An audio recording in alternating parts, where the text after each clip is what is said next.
Good morning बच्चों। आज हम फिर से आए हैं हमारा चैप्टर 6 जो कि सेल चैप्टर है। उसके नए टॉपिक में हम आज लाइसोसोम के बारे में पढ़ेंगे। लाइसोसोम आज का डेट हो गया 16/1/2015 और सब्जेक्ट हमारा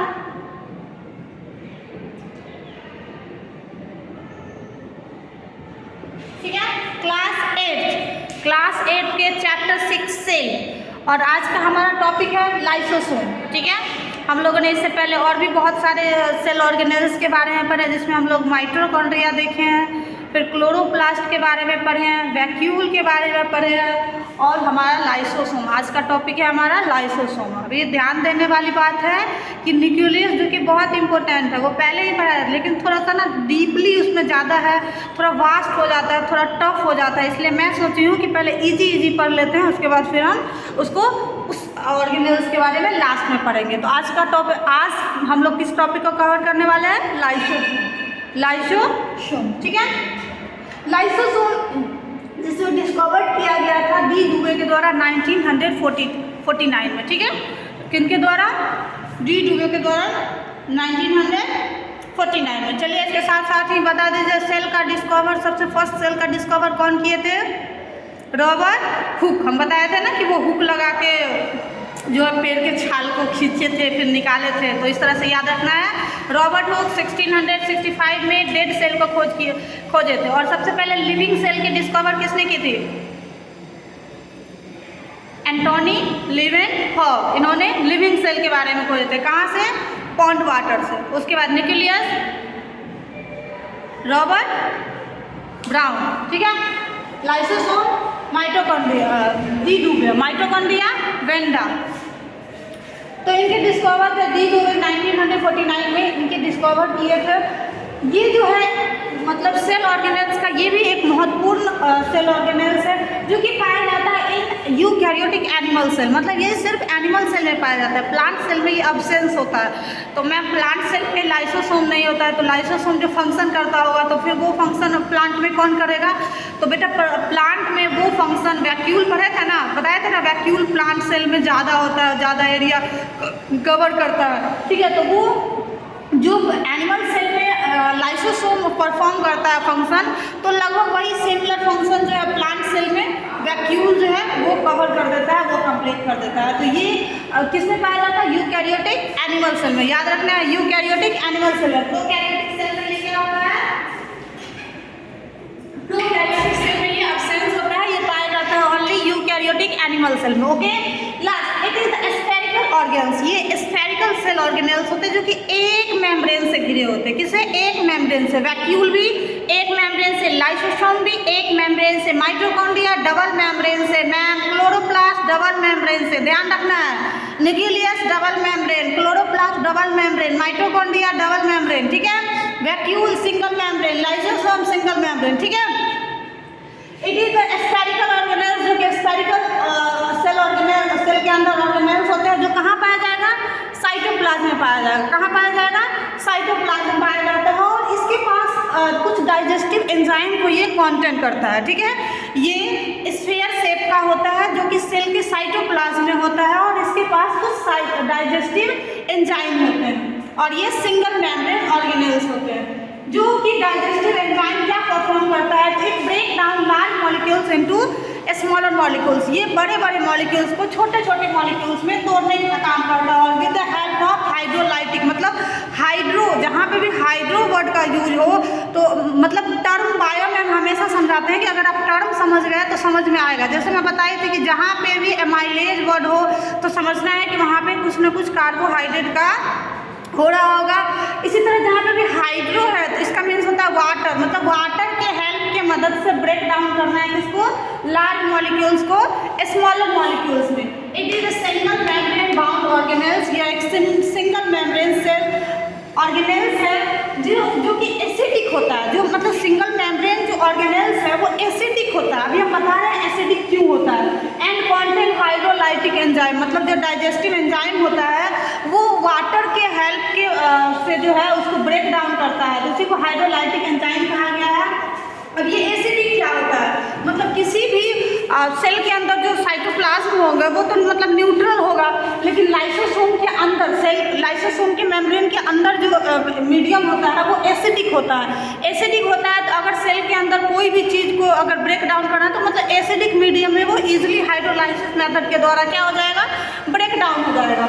अगर सपोज दैट ये लाइसोसोम है और इसके अंदर ये मतलब डाइजेस्टिव एंजाइम है, अगर ये थोड़ा सा अगर ये एसिडिक एंजाइम ये अगर बाहर निकालेगा तो मतलब बाहर क्या है, साइटोप्लाज्म की न्यूट्रल मीडियम है, अगर ये थोड़ा सा अगर बाहर आ भी जाएगा ये डाइजेस्टिव एंजाइम तो सेल के ऊपर कोई फर्क नहीं पड़ेगा, मतलब जो उसके फॉरेन पार्टिकल्स है उसको डिस्ट्रॉय नहीं कर पाएगा क्योंकि वहाँ पे न्यूट्रल मीडियम है। इसलिए ये लाइसोसोम क्या करता है, इंडोसाइटोसिस और एक्सोसाइटोसिस टर्म को समझाया था। इंडोसाइटोसिस मतलब वहाँ पे सेल मेम्ब्रेन, प्लाज्मा मेम्ब्रेन किसी चीज़ को इनगल्फ करके अंदर लेता है। एक्सोसाइटोसिस मतलब कुछ भी फॉरेन वेस्ट मटेरियल है या कुछ भी उसको वेसिकल्स के थ्रू वो क्या करता है, बाहर करता है, तो एक्सोसाइटोसिस हुआ। तो और इंडोसाइटोसिस मतलब वो अंदर इनगल्फ करता है, जैसे अमीबा जो है वो फूड पार्टिकल्स को इनगल्फ करता है थ्रू सीडोपोडिया की हेल्प से। ठीक इसी तरह लाइसोसोम अपने एंजाइम को बाहर इस तरह से थोड़ा सा नहीं निकालता है क्योंकि फिर वो मतलब वर्क अपना परफॉर्म साइटोप्लाज्म में सही से नहीं कर पाएगा। इसलिए अगर कोई फॉरेन पार्टिकल अगर आ गया है साइटोप्लाज्म में तो वो क्या करता है कि लाइसोसोम क्या करता है कि इस फॉरेन पार्टिकल्स को वो इनगल्फ करके अपने अंदर ले लेता है। अपने अंदर एसिडिक मीडियम है, बहुत सारे इसके पास एंजाइम है जो क्या कर देते हैं, ब्रेक डाउन कर देते हैं उसको और ख़त्म कर देते हैं। बट अब हम इसके शेप और साइज की बात करते हैं तो इसका शेप और साइज जो है वो डिपेंड करता है कि वो मतलब कितना चीज़ को डाइजेस्टेड किया हुआ है। अगर कम है तो उसका साइज शेप छोटा होगा, ज़्यादा चीज़ को वो डाइजेस्ट करेगा तो धीरे धीरे उसका साइज क्या होगा, बड़ा होगा। तो इसका शेप और साइज डिपेंड करता है कि वो कितना डाइजेस्ट करता है। ठीक है, इसकी मीडियम पूछा जाएगा तो एसिडिक होता है। काम क्या है, तो ब्रेक डाउन करने का काम है with the help of hydrolytic के द्वारा। It's involve in many cell processes, ये काफ़ी ज़्यादा सेल प्रोसेसेस में इन्वॉल्व है, जैसे कि digestion, cell death, immune response मतलब कुछ हमारे बॉडी में आया फॉरेन पार्टिकल तो उसको रिस्पॉन्स करना है, सेल डेथ सेल के मरने का, ये कोई भी चीज़ को डाइजेशन में ये हेल्प करता है। तो इन सभी चीज़ों में भी लाइसोसोम हेल्प करता है। इसकी शेप साइज डिपेंड करती है कि ये कितने चीज़ों को डाइजेस्ट किया। It is not found in plants, ये प्लांट्स में नहीं पाया जाता है, but vacuole perform the role of lysosome in plant cell. मैं बताई हूँ कि ये प्लांट सेल में नहीं पाया जाता, ये सिर्फ और सिर्फ यूकैरियोटिक एनिमल सेल में पाया जाता है। लेकिन जब प्लांट सेल में नहीं पाया जाता है तो प्लांट सेल में भी तो कोई फॉरेन पार्टिकल्स आ सकता है, बन सकता है, उसके अंदर वेसिकल्स का हो सकता है ना, कुछ भी जो कि प्लांट्स को नहीं चाहिए, जो उसके साइटोप्लाज्म को डिस्टर्ब करे, ऐसा एलिमेंट तो प्लांट सेल में भी हो सकता है ना। तो वो उस चीज़ को परफॉर्म करने के लिए प्लांट सेल में वैक्यूल होता है जो कि प्लांट सेल में बड़ा होता है। बताया ना कि वैक्यूल प्लांट सेल में 50 to 80% वॉल्यूम को कवर करता है। तो ये प्लांट में नहीं पाया जाता है, only present in eukaryotic animal cell में पाया जाता है। और प्लांट सेल में लाइसोसोम का जो वर्क है वो परफॉर्म करता है, नंबर 1 वैक्यूल परफॉर्म करता है लाइसोसोम के बदले प्लांट सेल में। ठीक है, ओके। तो अभी तक हम यहाँ क्या देखें कि लाइसोसोम जो कि एक इम्पोर्टेंट सेल ऑर्गेनेल्स है जिनके बारे में हमें डी डुवे ने 1949 में सबसे पहले इसके बारे में बताया था। मतलब ज़्यादा दिन पहले, मतलब बहुत पहले, मतलब सेल की डिस्कवर हुई 1665 में भी, और देखिए उसके अंदर के ऑर्गेनेल्स का कितने बाद में डिस्कवर हुआ। ठीक है, मतलब सेल का डिस्कवर 1665 और यहाँ देखिए 1949, कितना डिफरेंस है। ठीक है, और ये यूकैरियोटिक एनिमल सेल में पाया जाता है। सिंगल मेम्ब्रेन सेल ऑर्गेनेल्स है जिसके पास कुछ डाइजेस्टिव एंजाइम है। वो जो डाइजेस्टिव एंजाइम सेल मेम्ब्रेन के जो अंदर है उसका मीडियम एसिडिक होता है। ठीक है, और हाइड्रोलाइटिक एंजाइम को कॉन्टेन करके रखता है। काम क्या है, लार्ज मॉलिक्यूल को ब्रेक डाउन करके स्मॉलर वंस में ब्रेक डाउन करता है। शेप की बात करें तो स्फेरिकल होता है, लेकिन ये डिपेंड करता है ये कितने चीज़ों को अपने अंदर डाइजेस्ट किया है, एनगल्फ किया हुआ है। ठीक है, ये बहुत सारे सेल प्रोसेस में हेल्प करता है, डाइजेशन, सेल डेथ और इम्यून रिस्पॉन्स। प्लांट सेल में एब्सेंस होता है, अगर प्लांट सेल में मतलब कभी होता है, अगर नहीं तो मोस्टली ये क्या होता है, एब्सेंस ही होता है। इसके बदले प्लांट सेल में वैक्यूल जो है वो इसके परफॉर्म को मतलब प्लांट सेल में परफॉर्म करता है। क्लियर? अब देखिए फॉरेन पार्टिकल्स को जो है बताया कि ये अपने अंदर ले लेता है और इसके अंदर एसिडिक मीडियम है, वहाँ वो हाइड्रोलाइटिक के मेथड हाइड्रोलाइसिस के द्वारा मतलब पानी की हेल्प से उसको क्या करता है, ब्रेक डाउन कर देता है। अब इस लाइसोसोम को जो है सुसाइडल बैग कहा जाता है। तो ये मतलब आत्महत्या की थैली, तो ये इसको सुसाइडल बैग क्यों कहा जाता है उसके बारे में समझते हैं। ठीक है, यहाँ पर ध्यान देना है कि सुसाइडल बैग इसको क्यों कहा जाता है। तो लाइसोसोम में बताया है सिंगल मेम्ब्रेन है, स्फीयर शेप है, इसके पास कुछ डाइजेस्टिव एंजाइम है जिसको वाटर के हेल्प से क्या करता है, ब्रेक डाउन करता है। अगर कुछ फॉरेन पार्टिकल साइटोप्लाज्म या सेल मेम्ब्रेन के अंदर आ गया है जो कि बाहर नहीं जा पाता है, सेल मेम्ब्रेन के द्वारा बाहर नहीं जाएगा, तो वो क्या करेगा, लाइसोसोम उसको जो है इंडोसाइटोसिस मेथड के द्वारा, किस मेथड के द्वारा, इंडोसाइटोसिस मेथड के द्वारा वो क्या आएगा, सेल के अंदर आएगा। सेल के अंदर जो है एंजाइम्स है जो क्या करेंगे, उसको ब्रेक डाउन कर देंगे। ठीक है, लेकिन कभी कभी क्या होता है कि ये जो है एक रीजन और बताया है कि ये जो है लाइसोसोम ये खुद थोड़ा सा पार्ट का मतलब ब्रेक डाउन, थोड़ा सा अपने मेम्ब्रेन को हटा के अपने अंदर के डाइजेस्टिव एंजाइम्स को साइटोप्लाज्म में नहीं छोड़ता है, क्योंकि साइटोप्लाज्म में छोड़ेगा तो ये एसिडिक है, साइटोप्लाज्म न्यूट्रल है, वहाँ पर जाके अच्छे से परफॉर्म नहीं कर पाएगा, इसलिए ये इनगल्फ ही करता है। बट इन केस कभी बहुत बड़े पार्टिकल्स आ गया तो उस केस में क्या करता है, ये लाइसोसोम अपने पूरे जो सेल मेम्ब्रेन है, इस पूरे सेल मेम्ब्रेन मतलब ये खुद रप्चर हो जाता है और ये पूरा डाइजेस्टिव एंजाइम जो है वो पूरा सेल में फैल जाता है, और जब सेल में पूरा फैल जाता है तो वो पूरा का पूरा सेल ही डिस्ट्रॉय हो जाता है।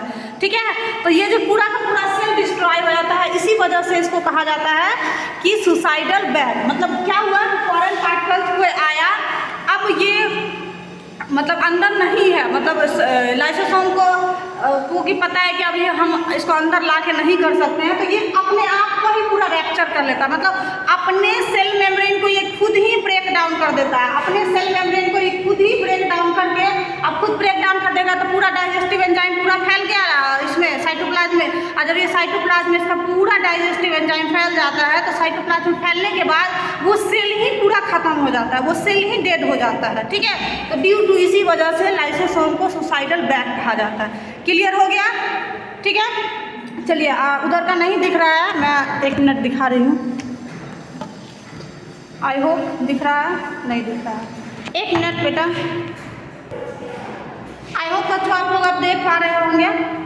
चलिए आगे देखते हैं। It is also known as suicidal bag, it is also known as suicidal bag due to destroy the cell membrane. क्यों? क्योंकि अपने सेल मेम्ब्रेन को खुद डिस्ट्रॉय कर देता है digestive enzyme causing lysis of the cell, और ये जो सेल को जो है वो क्या कर देता है, मतलब पूरी तरह से खत्म कर देता है। ये जो सेल को खुद लाइसिस कर देता है, इसी चीज को कहा जाता है ऑटोलाइसिस। ऑटो का मतलब ही होता है सेल्फ। ठीक है, ऑटो का क्या मतलब होता है, सेल्फ। तो ये सेल्फ को ही पूरा अपने आप को ही पूरा मतलब अपने सेल को ही पूरा डिस्ट्रॉय कर देता है, ब्रेक डाउन कर देता है, खत्म कर देता है, मार देता है। ठीक है, ड्यू टू इसी वजह से इसको क्या कहा जाता है, सुसाइडल बैग कहता है। ये अपना सेल मेम्ब्रेन खुद ही रप्चर करके अपने पूरे डाइजेस्टिव एंजाइम को साइटोप्लाज्म में फैला देता है।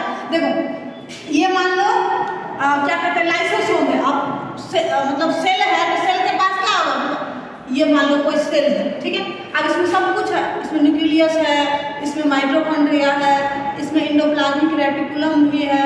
ठीक है, इसके ऊपर राइबोसोम है, मतलब सब कुछ है। ठीक है, अब ये लाइसोसोम क्या किया कि ये अपने इस मेम्ब्रेन को ही, इसके अंदर डाइजेस्टिव एंजाइम मेम्ब्रेन को ही रप्चर करके कर दिया, तो ये डाइजेस्टिव एंजाइम पूरा साइटोप्लाज्म में फैल जाएगा, पूरा साइटोप्लाज्म में फैल जाएगा तो ये पूरा सेल ही डिस्ट्रॉय हो जाता है। इसी वजह से इसको ऑटोलाइसिस या फिर सुसाइडल बैग भी कहते हैं। ठीक है, lysosomal enzymes are synthesized in the rough endoplasmic reticulum where they are brought in by the Golgi apparatus through tiny vesicles। देखिए अब जब आप वैक्यूल पढ़े थे तो वहाँ पे बताया था ना कि वैक्यूल कैसे फॉर्म होता है। तो वैक्यूल एंडोप्लाज्मिक रेटिकुलम से फॉर्म होता है, उसके बाद गोल्जी apparatus में वो कुछ मॉडिफाई करके और वो वेसिकल्स फिर बड़े फॉर्म मतलब बहुत सारे वेसिकल्स एक साथ ज्वाइंट होके वैक्यूल बना देता है। ठीक इसी तरह लाइसोसोम का जो एंजाइम्स जो ये सिंथेसाइज होते हैं रफ एंडोप्लाज्मिक रेटिकुलम में। ठीक है, रफ एंडोप्लाज्मिक रेटिकुलम में क्या होता है, लाइसोसोम एंजाइम जो वो सिंथेसाइज होता है और वहाँ से वो कहाँ आते हैं, गोल्जी apparatus के द्वारा आता है थ्रू टीनी वेसिकल्स के थ्रू वो कहाँ आता है, गोल्जी apparatus के पास आता है। तो क्या लाइसोसोमल एंजाइम मतलब लाइसोसोम के अंदर जो एंजाइम है वो लाइसोसोम के अंदर जो एंजाइम है वो बनेगा रफ एंडोप्लाज्मिक रेटिकुलम के द्वारा, और वहाँ से वो जो है टीनी वेसिकल्स मतलब रफ एंडोप्लाज्मिक रेटिकुलम मतलब इसके ऊपर राइबोसोम सिचुएटेड है। अब इसके द्वारा क्या बना, डाइजेस्टिव एंजाइम बना जो कि लाइसोसोम के अंदर है, और वो एंजाइम जो एक वेसिकल्स में बन के आ गया, और ये वेसिकल्स किसके पास पहुंचेगा, गोल्जी बॉडी के पास पहुंचेगा, और गोल्जी बॉडी के पास पहुंच के ये जो छोटे छोटे वेसिकल्स होते हैं वो आपस में मर्ज हो जाते हैं, और मर्ज होकर क्या बन जाते हैं, एसिडिक वेसिकल्स बन जाते हैं, मतलब एसिडिक मीडियम वाला एक वेसिकल्स बन जाता है। वेसिकल्स और वैक्यूल में अंतर बताया था कि अगर छोटा होता है तो वो वेसिकल्स कहलाता है, बड़ा होता है तो वैक्यूल कहलाता है।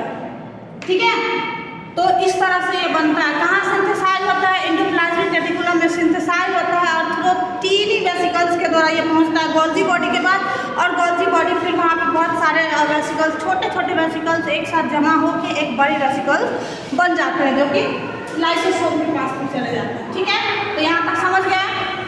लाइसोसोम में एक बार फिर से समझिए कि लाइसोसोम में हम लोग क्या क्या करें। लाइसोसोम जो कि स्फीयर शेप का है, सिंगल मेम्ब्रेन ऑर्गेनेल्स है, इसके अंदर जो मीडियम है वो एसिडिक है। डाइजेस्टिव एंजाइम होते हैं जो कि वाटर के हेल्प से किसी भी बड़े मॉलिक्यूल्स को ब्रेक डाउन करके छोटा करता है। ठीक है, या फिर कोई भी फॉरेन पार्टिकल्स आ गया तो उसको वो डिस्ट्रॉय करने का काम करता है। ये बहुत ही इंपॉर्टेंट सेल ऑर्गेनेल्स जो कि पाए जाते हैं ओनली इन यूकैरियोटिक, ओनली नहीं बोलेंगे, यूकैरियोटिक एनिमल सेल में पाया जाता है। प्लांट सेल में अब्सेंस होता है, नहीं पाया जाता है, या फिर अगर मतलब नहीं पाया जाता, अगर पाया जाता है तो बहुत छोटा। और प्लांट सेल में इस परफॉर्म कौन करता है, वैक्यूल होता है वो प्लांट सेल में। लाइसोसोम वाला सारा रोल कौन परफॉर्म करता है, वैक्यूल परफॉर्म करता है। ठीक है, इसका शेप और साइज की बात करें तो ये डिपेंड करता है कि ये कितने चीज़ों को अपने अंदर डाइजेस्ट किया है, इस चीज़ पे डिपेंड करता है। ओके, इसे सुसाइडल बैग भी कहा जाता है। इसके पास क्योंकि ये जब भी कुछ फॉरेन पार्टिकल्स आता है तो ये सेल अपने सेल मेम्ब्रेन को ही रैप्चर करके पूरा का पूरा डाइजेस्टिव एंजाइम को साइटोप्लाज्म छोड़ देता है, जिसके कारण पूरा का पूरा सेल ही डिस्ट्रॉय हो जाता है। ड्यू टू इस वजह से lysosome is also known as a suicidal bag. सबका एक सेकेंड नाम याद रखना। माइटोकॉन्ड्रिया का सेकेंड नाम power house of the cell, currency of the cell. Cytoplasm को फूड फैक्ट साइटोप्लाज्म, क्लोरोप्लास्ट को फूड फैक्ट्री या फिर kitchen of the cell, nucleus को controlling of the cell, brain of the cell, lysosome को suicidal bag. ठीक है, उसके बाद राइबोसोम को प्रोटीन फैक्ट्री, गोल्जी बॉडी को पैकेजिंग और ट्रैवलिंग यूनिट उसको बोलते हैं। मतलब वो प्रोटीन जो बन जाता है उसको पैक करके और फिर जहाँ ज़रूरत है वहाँ पे पहुँचाने का काम करता है। डबल मेम्ब्रेन से न्यूक्लियस, एंडोप्लाज्मिक रेटिकुलम है, mitochondria, chloroplast, double membrane organelles है। इन सब के पास अपना राइबोसोम, अपना डीएनए होता है, जिसकी वजह से इसको जो है सेमी ऑटोनोमस ऑर्गेनेल्स के नाम से भी जाना जाता है। ठीक है, क्योंकि ये अपना प्रोटीन खुद को सिंथेसाइज कर सकते हैं। इसको जो है एंडोप्लाज्मिक रेटिकुलम या गोल्जी बॉडी मतलब साइटोप्लाज्म के पास जाके नहीं नोक करना पड़ता है कि हमको प्रोटीन दो। जब इसको ज़रूरत होता है, माइटोकॉन्ड्रिया का जरूरत है, वो खुद सिंथेसाइज कर लेगा, क्लोरोप्लास्ट खुद सिंथेसाइज कर लेगा। ठीक है, ये समझ में आ गया। अब कुछ इंपॉर्टेंट क्वेश्चन है जो कि डिफाइन मतलब लाइसोसोम के रिलेटेड है। जैसे फर्स्ट डिफाइन लाइसोसोम कर लेंगे। ठीक है, define lysosome. Lysosome is a single membrane bound organelles, ठीक है, that contain hydrolytic enzyme and acidic medium. ठीक है, कैसा होता है, एसिडिक होता है। हु डिस्कवर लाइसोसोम, डी डुबे। कौन, de Duve. What type of cell causes lysosome, I think causes का स्पेलिंग सही देख लीजिएगा तो एक बार। What type of cell causes lysosome, किस टाइप के सेल में लाइसोसोम होते हैं, तो eukaryotic animal cell. Do plant cell have lysosome, do plant cell have lysosome, no, plant cell have no lysosome.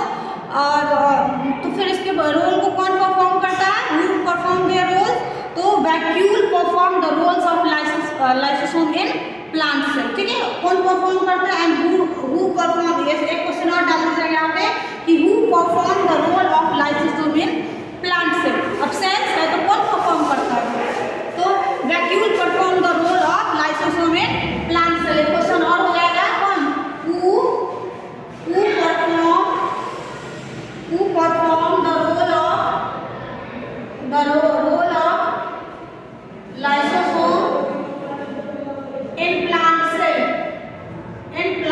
से 6 नंबर है, इसको 7 नंबर बना दीजिएगा, ठीक है।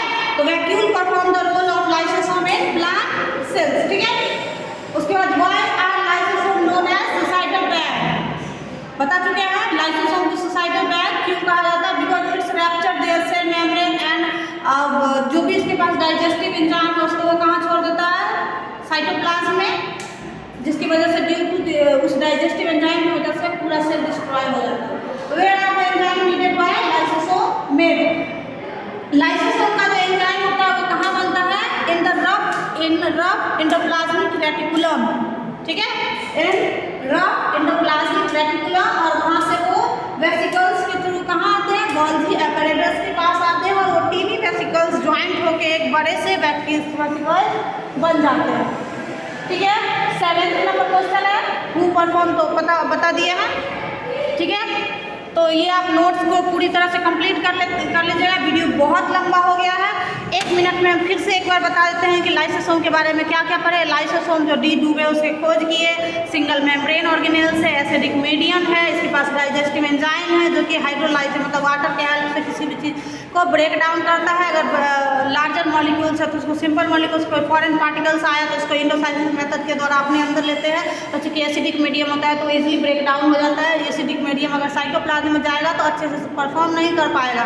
अगर कभी लगता है कि कोई चीज़ की सेल को लगता है कि फॉरेन पार्टिकल्स है तो वो सेल जो लाइसोसोम जो है ये पूरा का पूरा अपने सेल मेम्ब्रेन को ही डिस्ट्रॉय कर देता है, रैप्चर कर देता है, और उसका पूरा डाइजेस्टिव या साइटोप्लाज्म में फैल जाता है, जिसकी वजह से पूरा सेल ही मर जाता है, जिसकी वजह से इसको सुसाइडल बैग भी कहा जाता है। इसका सेल शेप और साइज डिपेंड करता है कि ये कितने चीज़ों को मतलब अपने अंदर कितनी चीज़ों को रखा हुआ है। ऐसे स्फेयर शेप होता है और ये यूकैरियोटिक एनिमल सेल में पाया जाता है, प्लांट सेल में एब्सेंस होता है। प्लांट सेल में इस चीज़ को परफॉर्म करने के लिए वैक्यूल होते हैं जो कि प्लांट सेल में 50 से लेकर 80% तक के वॉल्यूम को कवर करता है, ठीक है। तो आई होप हो गया होगा। थैंक यू सो मच, इसको नोट कर लेना है, ठीक है। और ये जो दिया हुआ सारा क्वेश्चन है इसको बना लीजिएगा, अगर नहीं होगा तो इसको मैं अगले दिन बता दूँगी, ठीक है। चलिए, थैंक यू सो मच।